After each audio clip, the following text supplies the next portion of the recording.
Bismillahirrahmanirrahim. Assalamu alaikum students. Welcome to the Zavia school system. This is your summer time, but also focus on your study. This is your summer task. Zavia school system provide you the summer task. This is the first page for your parents. Parents इन instructions को पढ़ेंगे और उनको follow करेंगे। बेटा this is your summer vacation written task. ये आपका summer vacation का रिटन टास्क है। आपने कि अपनी नोटबुक पर करना है। आपको एक स्पेशल नोटबुक दी जाएगी, आपने उस पर अपना वर्क करना है। ये आपका सेकेंड टर्म का सिलेबस है। Now let's see summer vacation activities. First आप देखें कि हम आ और एन का यूज़ कहाँ करते हैं। आ हम जो है यूज़ करते हैं बिफोर द कॉन्सोनेंट लेटर्स। वो वर्ड जो हमारा कॉन्सोनेंट लेटर से शुरू हो रहा है हम उसके फर्स्ट में आ यूज़ करते हैं, और एन हम उन वर्ड्स के स्टार्ट में यूज़ करते हैं जो वर्ड जो हमारा वोवल लेटर से शुरू हो रहा है। ओके, लाइक आ कार। इधर आप देखें कार का सी है, सी हमारा वोवल लेटर नहीं है, तो ये हमारा इसके हमने फ्रंट पर क्या यूज़ किया है आर। और एन एप्पल। आ देखिए एप्पल का फर्स्ट आप लेटर देखिए आ है, और ये हमारा वॉवल लेटर है, तो हमने इसके फ्रंट में क्या यूज़ किया है एन। इसी तरह से बेटा आपने वर्कशीट नंबर 1 को सॉल्व करना है। फर्स्ट में आपने देखना है अपने ऑब्जेक्ट को देखते हुए आ और एन पर टिक करना है, और नेक्स्ट पार्ट पर आपने आ और an fill in the blanks में आपने राइट करने हैं। नेक्स्ट आप देखें कि हम यूज़ ऑफ इज़ एम और आर। हम यूज़ इज़ आर एम को हम कहाँ कहाँ यूज़ करते हैं। Use am with the pronoun I, हम एम को आई के साथ यूज़ करते हैं। Use is when you mean one person place और थिंग। हम इज़ का यूज़ तब करते हैं जब हम किसी एक शख्स जगह या चीज़ का जिक्र कर रहे होते हैं। Use are when you mean more than one person. Are को हम उधर यूज़ करते हैं जहाँ हम एक से ज़्यादा चीज़ों का जिक्र करते हैं, ठीक है, और हम इसका यूज़ यू के साथ भी करते हैं। नेक्स्ट आप देखेंगे आपको वर्कशीट नंबर 2 इसी लिहाज से दी गई है। आपने इसको रीड आउट करना है और उसी के मुताबिक आपने फिल इन द ब्लैंक्स करना है विद एम इज और आर से। नेक्स्ट आपका है वर्ब। वर्ब क्या होता है। A verb is a word that shown action.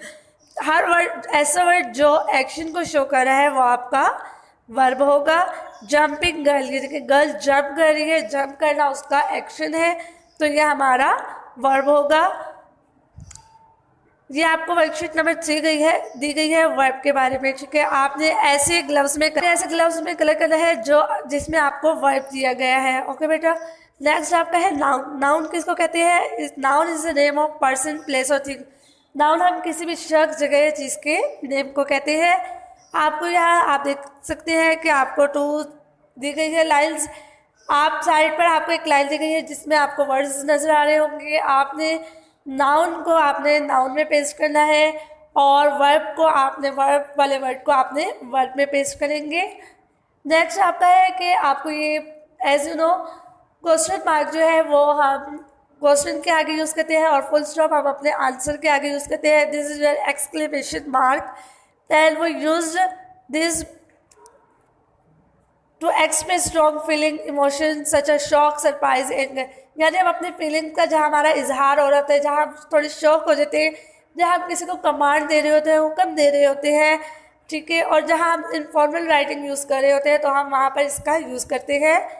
ये आपका स्प्रिंग पंक्चुएशन वर्कशीट नंबर 5 है। आपने अपने सेंटेंसेस को केयरफुली रीड करना है, और फिर उसके बाद आपने इसको सॉल्व करना है। आपको यहाँ पर साइड पर फुल स्टॉप, एक्सक्लेमेशन मार्क और क्वेश्चन मार्क दिए गए हैं। आपने हर एक के आगे इनको पेस्ट करना है। नेक्स्ट आप देखें आपकी है worksheet number 6 balance the scale. आपने देखें किसी ऐसे 2 नंबर्स को प्लस करना है कि आप अगर फर्स्ट रो में आप प्लस करेंगे तो सेम आंसर, और अगर 2 में भी आप प्लस करेंगे तो उनका आंसर आपका सेम आना चाहिए, ठीक है। आगे है कट एंड पेस्ट। आपको कुछ शेप्स दी गई हैं, और उन्हीं शेप्स के मुताबिक आपको नीचे चीज़ें भी दी गई है। आपने क्या करना है कि उन चीज़ों को कट करना है, और जिस शेप की वो चीज़ होगी आपने उसको उसी शेप के नीचे आपको ब्लैंक बॉक्स दिए गए आपने उसमें पेस्ट कर देना है। नेक्स्ट आपके वर्कशीट नंबर 8 है comparing length. Write 1 2 3 in each box to order the object by length, आपने लेंथ के मुताबिक इनको ऑर्डर देना है, यानी कि जिसकी स्मॉल लेंथ होगी उसको 1, जो उसकी थोड़ी और लेंथ होगी उसको नंबर 2, और जिसकी ज़्यादा लेंथ होगी सबसे ज़्यादा उसको नंबर आप 3 दे देंगे। नेक्स्ट आप देखिए आपका है worksheet number 9, colour to make pen.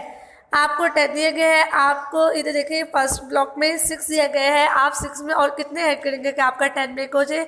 जितने भी आप इसमें ऐड करेंगे, जैसे सपोज 4 ऐड करेंगे तो आपने 4 बटरफ्लाइज में ही कलर करने हैं। ओके, नेक्स्ट आप देखिए वर्कशीट नंबर 10 है आवर और हाफ आवर की। ये देखिए जहाँ आपकी छोटी सुई, आपका फर्स्ट आप क्लॉक में देखें तो आपको नजर आएगा छोटी सुई आपकी 2 और 3 के सेंटर में है, जबकि बड़ी सुई आपकी 6 पर है, तो ये आपका हाफ आवर है। और आप नेक्स्ट पिक्चर में देखें आपकी छोटी सुई 10 पर है और बड़ी सुई आपकी 12 पर है, तो ये आपका आर हो जाता है। आपने आर वालों को आर में बॉक्स में आपने पेस्ट करने हैं और हाफ आर की आपने क्लॉक को हाफ आर के उसमें ही पेस्ट करने हैं बॉक्स में। नेक्स्ट आप देखिए आपकी है वर्कशीट नंबर 11, आपको लेस देन, ग्रेटर देन और इक्वल के आपको सैम्पल दिए गए हैं, आपने इनको करेक्ट बॉक्सेस में इनको फिल करना है। नेक्स्ट देखिए मेजरिंग है, tick the longer and colour the shorter. आपको जो लॉन्गर ऑब्जेक्ट दिए गए हैं आपने उस पर टिक, और जो आपको शॉर्टर ऑब्जेक्ट दिए गए हैं आपने उस पर कलर करने हैं। ओके, नेक्स्ट देखिए tick the object with less capacity. Less capacity यानी कि उसमें जगह कम होती है, आपने ऐसे ऑब्जेक्ट को टिक करना है जिसमें कैपेसिटी, जिसमें स्पेस कम होती है। नेक्स्ट आप देखिए आपकी वर्कशीट नंबर 12 है, ये आपको बकरी नज़र आ रही है, आपने इसके बारे में लिखना है ये क्या है, इसके कान कैसे, इसका रंग कैसा है, इसके बाल कैसे है, इसकी आंखें कैसी और इसकी दुम कैसी है। नेक्स्ट आप देखेंगे आपको वर्कशीट नंबर 13 दी गई है, ज़ख़ीरा अल्फाज आपको कुछ दिए गए हैं, चाँद, सूरज, अम्मी, अबू, बादल। इसकी वजह से आपने एक नज़म बनानी है। ये एक नज़म है, मैं आपको एक थोड़ा सा इसको हिंट दे देती हूँ। जैसे आपने नज़म लिखी थी, किसने बनाया अम्मी को, अम्मी को, अल्लाह ने बनाया अम्मी को, अम्मी को। इसी तरह से आपने बाकी वर्ड्स को यूज़ करते हुए अपनी ये नज़म को पूरा करना है। आगे है वर्कशीट नंबर 14, आपने हमजा के अल्फाज की मदद से कहानी बनानी है। जैसे हमने बुक में अलिफ के अल्फाज की मदद से कहानी बनाई थी, इसी तरह से आप हमजा के अल्फाज की कहानी बनाएंगे। वर्कशीट नंबर 15 पे आप देखें आपको सब्जियों के नाम दिए गए और आपने उन्हीं के मुताबिक उनकी तस्वीरें भी बनानी है। आगे देखिए वर्कशीट नंबर 16 है, मद, हमजा, ज़ेर, ज़बर पेश आपको दी गई है। आपने इनके 4 अल्फाज लिखने हैं जो कि ज़बर के हो, मद से होंगे, ज़बर के होंगे, हमजा के होंगे, ज़ेर के और पेश के। नेक्स्ट देखिए दिए गए हर लफ्ज़ के 2 जुमले बनाए, आपको यहाँ तस्वीरें दी गई है। अब पहला है आपका घोड़ा, आपने घोड़े के मुताबिक 2 जुमले लिखने हैं। इसी तरह से आपने हर तस्वीर के मुताबिक 2-2 जुमले बनाने हैं। नेक्स्ट आप देखिए आपको एक वर्कशीट नज़र आ रही है, वर्कशीट नंबर 19 है। इधर आपने ये देखिए, इधर आपको 2 चाइल्ड आपको नज़र आ रहे होंगे, ये जैद है, जैद ने हज के लिए जाना है। आपको यहाँ पर 6 मॉस्क नज़र आ रही होंगी, एक आपकी खाना काबा है, दूसरी आपकी मस्जिद नबी है और तीसरी मस्जिद हमारी है मस्जिद अक्सा। आपने अब देखना है कि हम हज करने के लिए कहाँ जाते हैं और आपने इनका रास्ता वहीं उसी की तरफ फाइंड आउट करना है, ठीक है। नेक्स्ट आप देखिए आपका है मस्जिद अक्सा आपको दी गई है और आपने इसमें कलर करने हैं। नेक्स्ट पिक्चर देखिए, आपको ब्लॉक्स में कुछ रिटन दिए गए हैं, आपने उसको केयरफुली रीड आउट करना है और आपको पिक्चर्स जो दी गई है आपने उनमें कलर करने हैं। आप देखिए आपको फर्स्ट दिया गया है कि did you know that reading salah in Masjid Aqsa hold 500 time more reward amazing. यानी मस्जिद आप एक जो नमाज़ पढ़ते हैं, अगर वही आप एक नमाज़ मस्जिद अक्सा में अदा करेंगे तो जितना एक नमाज का है उससे कहीं ज़्यादा गुना आपको 500 टाइम्स गुना आपको मस्जिद अक्सा में नमाज़ पढ़ने का सवाब मिलता है।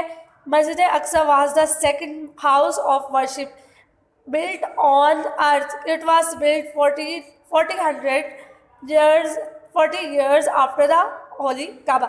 ये आप देखेंगे मस्जिद अक्सा जो है हमारी दूसरी मस्जिद है जो कि ज़मीन पर बनाई गई है। आवर प्रॉफिट मुहम्मद सल्लल्लाहु अलैहि वसल्लम told us that there is great reward for wearing ihram and then going for Hajj for Umrah from masjid. ठीक है बेटा, आपने इसको केयरफुली रीड आउट भी करना है और कलर करने हैं। Have a awesome summer. Okay, take care, अल्लाह हाफिज़।